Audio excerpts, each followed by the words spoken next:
Okay, first time scuba diving at Phil Foster. Let's see how it goes.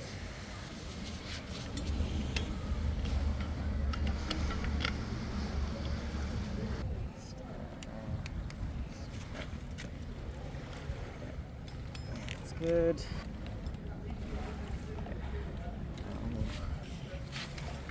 It's over 3,000.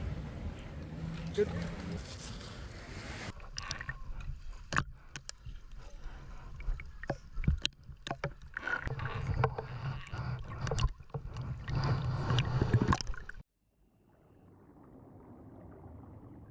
So here we are going in.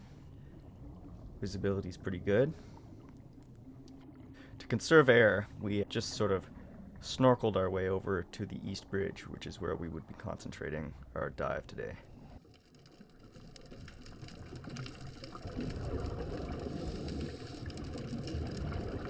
And here we are underneath the bridge. You can see I've already come across a sharp-tailed eel. We actually saw a bunch of these on this dive. I was really surprised. Here I am trying to get a macro shot of it, but it just keeps coming towards me. Very curious. I actually wasn't able to back away fast enough. But yeah, those are... They're a lot more common than I thought at Phil Foster. There's a flamefish there. And then there's a high hat. Young high hat. And I think hidden in here there's a really small spotted scorpionfish here, just sort of hidden. I didn't get a great shot of it because it's hard to work with the light, but yeah, you can see its eye there and the back of its tail. Yeah, that was really small. That's probably the smallest one I've ever seen, just hiding there. As you can see here, we're sort of directly underneath the bridge here. It's 4.7 meters depth, 27.8 degrees. Pretty warm. Oh, there's another one of those eels. See, they just come out of nowhere and they come right up to you. Very cute. Here's some more footage sort of at the bottom underneath the bridge here. You can see there's a yellowhead wrasse there, which is something I don't usually see at Phil Foster. Also a blue angelfish behind it there. I was really looking for hamlets and sort of bottom dwelling fish here.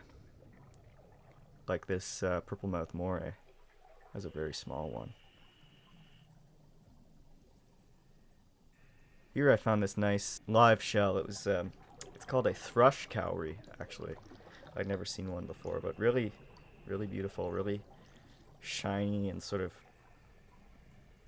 definitely looks like something that someone would have made a necklace out of at some point. I wouldn't though. I mean, oh, it's another eel. And here's a spotted soapfish. I saw a lot of soapfish actually when I was scuba diving down there. There's a spotted soapfish. There's a flamefish there. There's another soapfish. This is a freckled soapfish. This one is a different species. Let's see, did I manage to get a good shot? Well, you can sort of make it out. I think I saw two of those.